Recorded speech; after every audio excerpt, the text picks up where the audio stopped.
নেতার নয়, কেউ কোনো লবির নয়, সকলেই শ্যামাপ্রসাদ মুখোপাধ্যায় অর্থাৎ বিজেপির কর্মী, বিজেপির সমর্থক। এই প্রোপাগান্ডা, এই পন্থায় এগোতে হবে, সেই বার্তা কেন্দ্রীয় নেতৃত্বের তরফ থেকে এসেছে এবং রাজ্য নেতৃত্বের তরফ থেকেও গিয়েছে।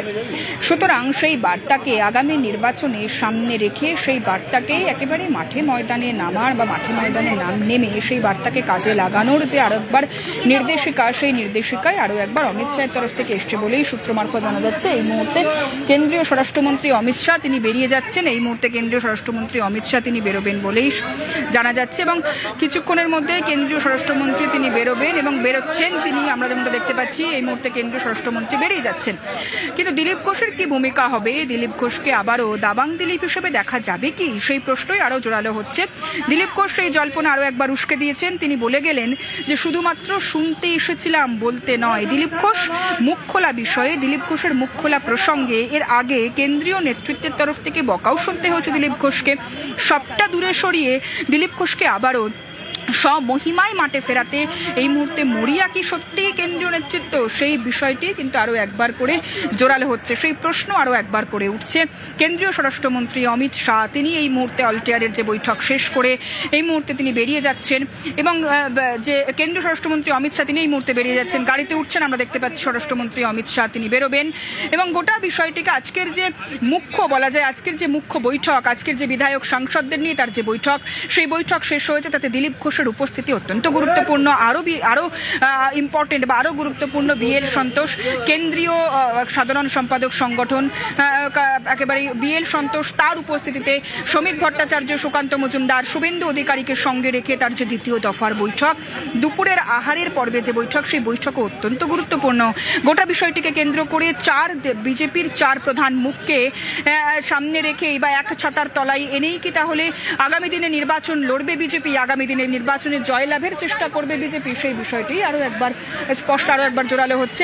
এই মুহূর্তে দেখতে পাচ্ছি আমরা ভূপেন্দ্র যাদব তিনি এই মুহূর্তে বেরিয়ে যাচ্ছেন এবং ভূপেন্দ্র যাদব, বিপ্লব দেব, বিজেপি বিধায়করা তারা রয়েছেন, সাংসদরা রয়েছেন এবং সকলকেই কাজে মন দিতে বা কাজে বেশি করে ফোকাস করতেই কিন্তু নির্দেশিকা দেওয়া হয়েছে বলেই বিজেপি সূত্র মারফত জানা যাচ্ছে। গোটা বিষয়টিকে কেন্দ্র করে আজকের যে বৈঠক, সে বৈঠক অত্যন্ত গুরুত্বপূর্ণ।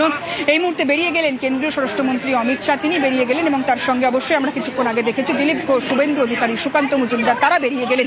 কেন্দ্রীয় স্বরাষ্ট্রমন্ত্রীর সঙ্গে আমরা দেখলাম একই গাড়িতে উঠলেন শ্রমিক ভট্টাচার্য, বিজেপির রাজ্য সভাপতি। সুতরাং গোটা বিষয়টিকে কেন্দ্র করে রাজ্যের সংগঠন, রাজ্যে বুথ স্তরের সংগঠন, সেই সংগঠনকে মজবুত করে আগামী দিনে লড়াই লড়তে হবে, আগামী দিনে নির্বাচনে জয়লাভ করতে হবে।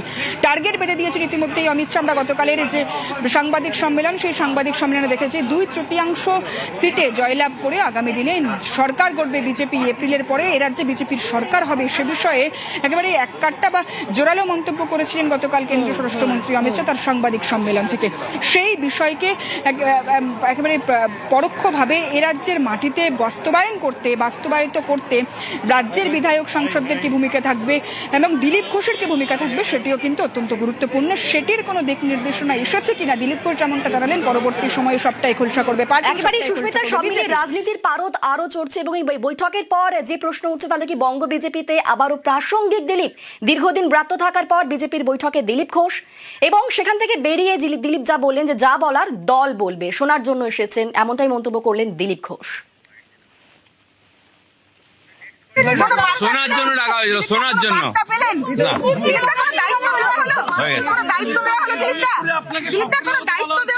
বলবে শোনার জন্য ডাকা হয়েছিল, শোনার জন্য না, সেটা পার্টি জানে। নরেন্দ্র মোদীর পর অমিত শাহ বঙ্গ সফরে এসে মতুয়াদের আশ্বাস দিলেন কেন্দ্রীয় স্বরাষ্ট্রমন্ত্রী, আশ্বাস দিলেন। কিন্তু নতুন ভোটার তালিকায় নাম উঠবে কিভাবে, সেই দিশা কোথায়, প্রশ্ন মতুয়াদের অনেকেরই। मतुआओं को डरने की कोई जरूरत नहीं है। এসআইআর করে ভোটটা কেটে দিল আর এখন আবার বলছে যে ভয় নেই।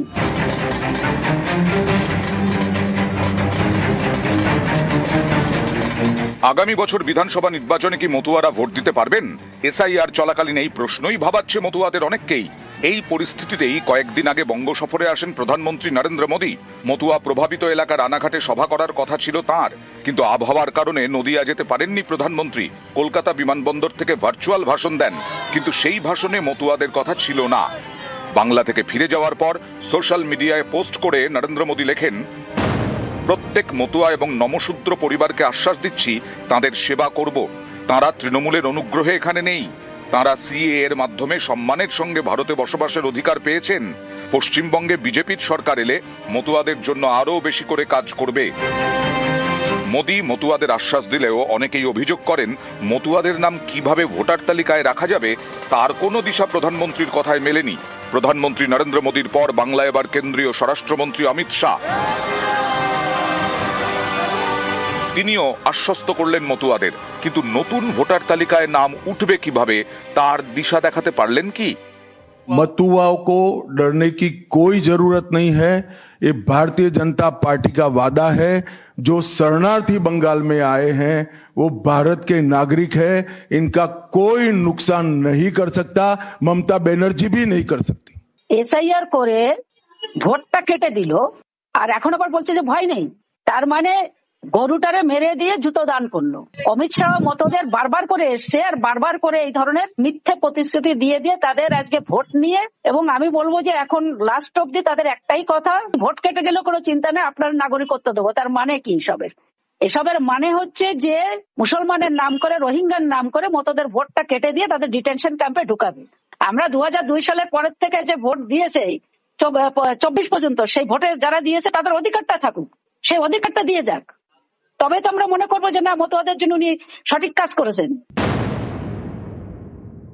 চিঠি করে ডেকেছে এবং তাদেরকে নতুন করে প্রমাণ দিতে হচ্ছে তারা কোথার থেকে কিভাবে কি করবে। সত্যি ওরা ভীত, সন্ত্রস্ত এবং আতঙ্কিত। তো আমরা মৌখিক আশ্বস্ত চাইছি না, আমরা চাইছি সাংবিধানিকভাবে লিখিতভাবে কোনো প্রতিশ্রুতি দিক যে এদের কোনো সমস্যা হবে না। শুধু আতঙ্কিত বলা ভুল, মানে এদের খা ঘুম নেই এখন মানে সুইসাইড করার মতো পরিস্থিতি এসে দাঁড়িয়েছে।